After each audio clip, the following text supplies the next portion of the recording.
Okay, I'm going to show you how to set up for a flying sprint. A flying sprint just means a sprint with a running start. The purpose of a flying sprint is to train your top end speed. So behind me, I have a 10-yard flying sprint set up. My red cone back here is going to be where I start my lead in. The first yellow cone is where I want to be at top speed. And the last yellow cones, that's where I want to run through.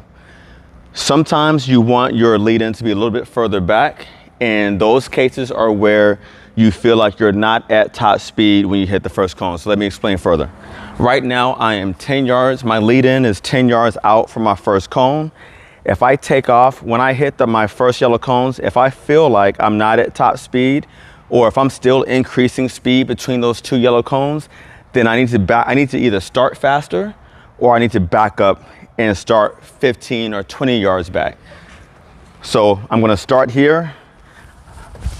I wanna be at top speed at this cone, and I wanna maintain top speed all the way through to the last yellow cones.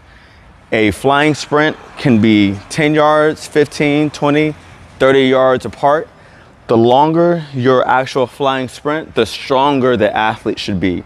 It is very hard to maintain top speed for 30 yards. So if you're developing younger athletes, something shorter, 10 to 15 yards. For the more developed and experienced athletes, you can go a little bit further. Some tips for your flying sprint.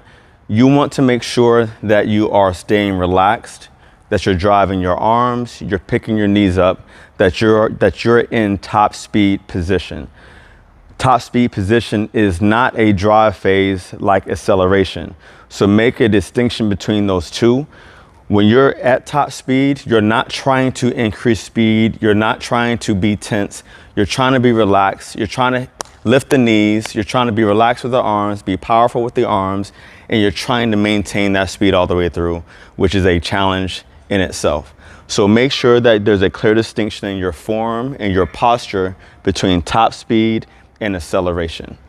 You want to accelerate up to top speed. When you reach top speed, make sure you're tall, make sure you're driving the arms, driving the knees, and running through the finish.